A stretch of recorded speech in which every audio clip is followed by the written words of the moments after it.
Wouldn't it be cool if we could have an antibiotic that left our microbiome intact? We're going to talk all about this and so much more on today's episode of Short Stories of Bacteria.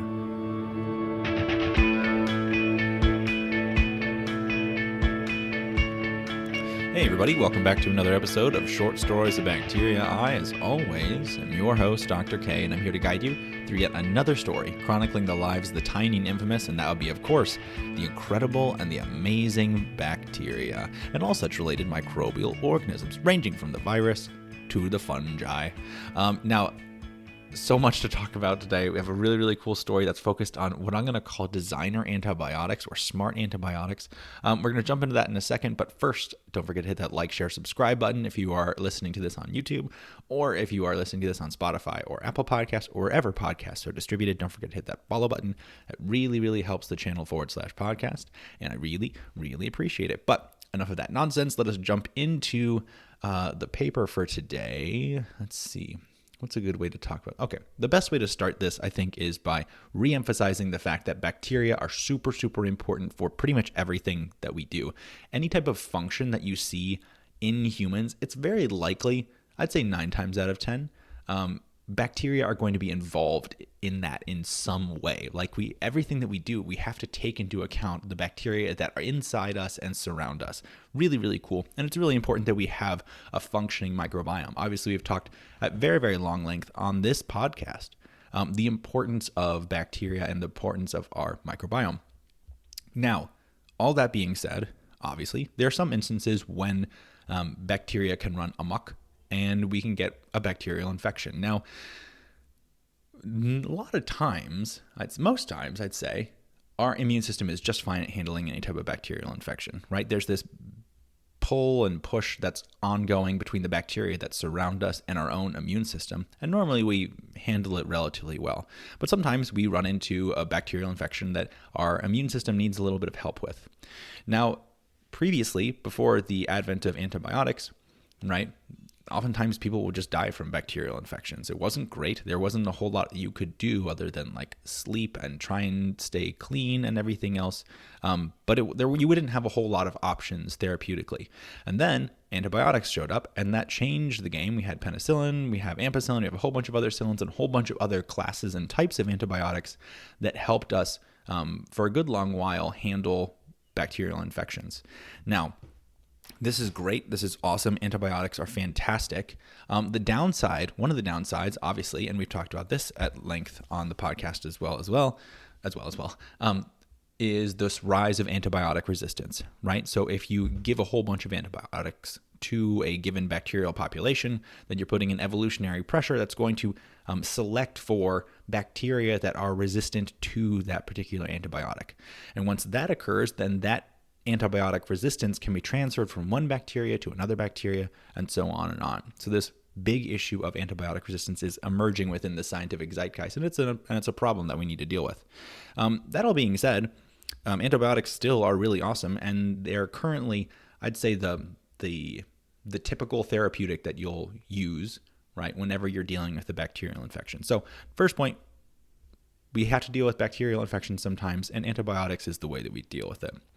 Now, I mentioned the issue of antibiotic resistance, but another problem with using antibiotics, obviously, is that it doesn't discriminate between good bacteria and bad bacteria when you take an antibiotic, right? This is particularly relevant and I think most dramatic when we're talking about the gut microbiome. So let's say you take an oral antibiotic, you have a bacterial infection, you're taking an oral antibiotic.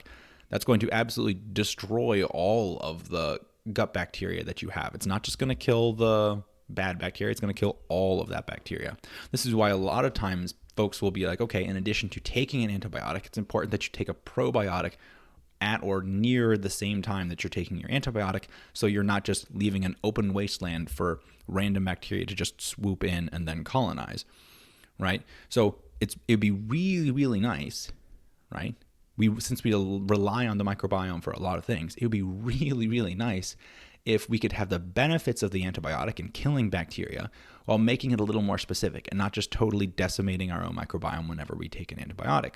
So the second major point is that it'd be really nice if we could have a bit more of a honed antibiotic that could specifically target bacteria that we want to kill and leave our microbiome intact? So that's a big question. Is it possible to make a more specific antibiotic?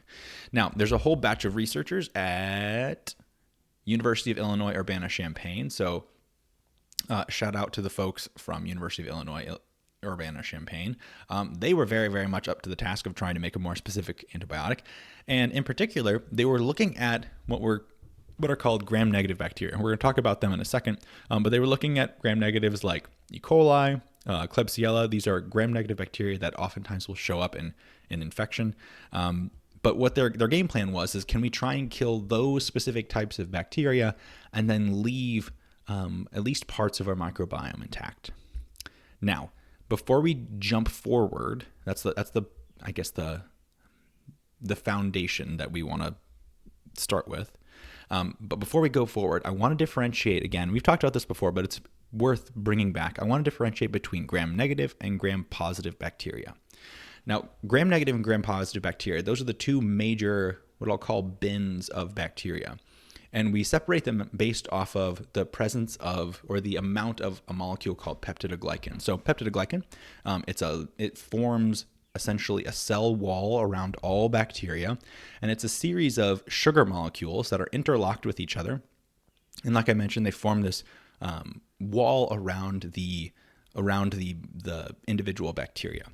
Now, what's the difference between gram-negative and gram-positive then? So the amount or the thickness of this peptidoglycan wall allows us to differentiate between gram-positive and gram-negative. So a gram-positive bacteria is one that has a really, really thick peptidoglycan wall. It's really, really thick, and then inside that peptidoglycan wall, they have a cell membrane, which pretty much every single cell has, right? So gram-positive has really thick peptidoglycan wall and then a membrane on the interior. Gram-negative, on the other hand, it still has peptidoglycan, but it has a much thinner wall. And what's interesting about gram-negatives is that gram-negatives have two different membranes that sandwich that peptidoglycan wall betwixt them. So they have an interior membrane called a cytosolic membrane, and then they have their peptidoglycan wall, and then they have an outer membrane that surrounds that peptidoglycan wall. Okay, so gram-negative has an interior cell membrane and then a thick peptidoglycan wall. Gram-negative has an interior membrane, then a peptidoglycan wall, and then an outer membrane. Okay, that's the difference in anatomy between gram-positive and gram-negative bacteria. Now, all that being said, we need to have both gram-positive and gram-negative in our lives, right? It's not just like, oh, the gram-negatives are bad and the gram-positives are good. Nothing like that, right? In our microbiome, we have both gram-positive and gram-negative bacteria.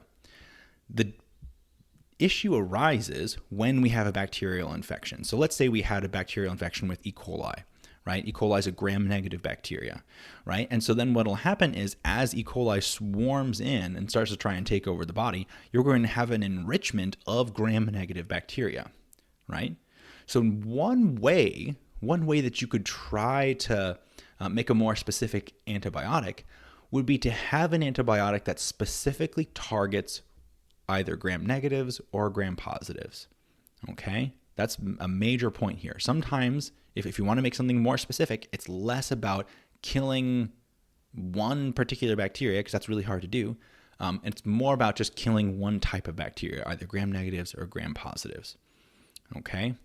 So that's a starting point. We'll go into the ramifications of that later on.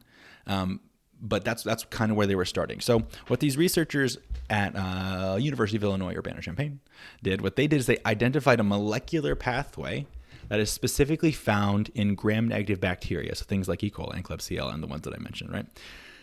And it's called, and I promise I'm not making this up, this is called the LOL pathway, the LOL pathway.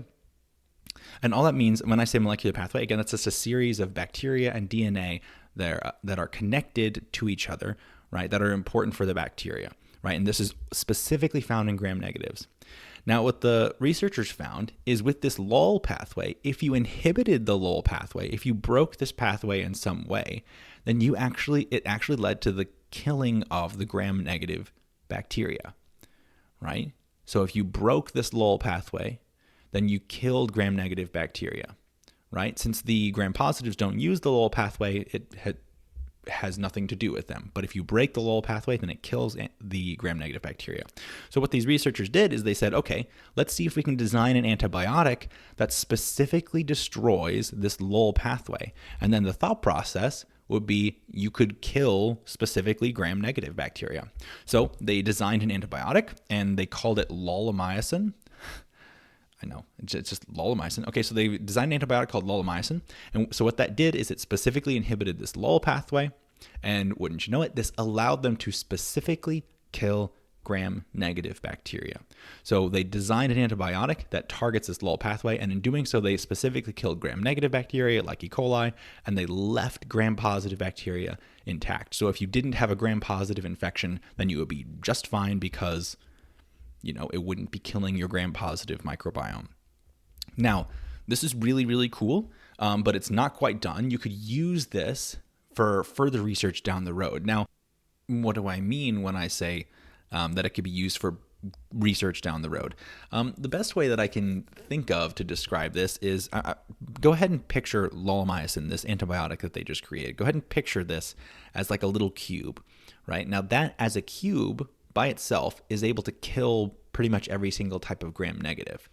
But if you take that cube and you tweak tiny corners of it, or if you change the shape in one way or another, what that'll do is it'll instead start to target specific types of gram-negative bacteria, right? So if you tweak one corner, maybe that allows you to target E. coli. When you tweak another corner, that allows you to target specifically Klebsiella, right? And the thought process is you could use lolamycin as a scaffold, as a molecular scaffold, and then make tiny little molecular edits as a way of targeting this particular antibiotic to a specific gram-negative bacteria.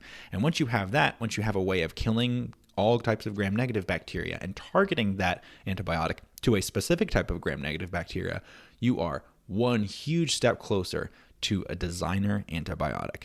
Now, this is really, really cool. The downside of something like this is that, like I mentioned, by making all these individual tweaks and such, it takes a really long time to go from an antibiotic being found to an antibiotic being tweaked to an antibiotic being given to a human, right, and being used as a therapeutic. And as a result, the downside is that there's actually not a lot of money being invested in finding new antibiotics because the return on investment is so way, way, way down the road. And so now the downside, like I mentioned, is that even though we have some really cool ideas here now, a specific new antibiotic probably won't be just down the road. It'll probably take a lot longer for it to actually show up as a therapeutic until funding changes. But that's enough of that. Let's wrap this up. Number one, bacteria are super, super awesome, and sometimes they run amok, and so we have to fight them off with antibiotics.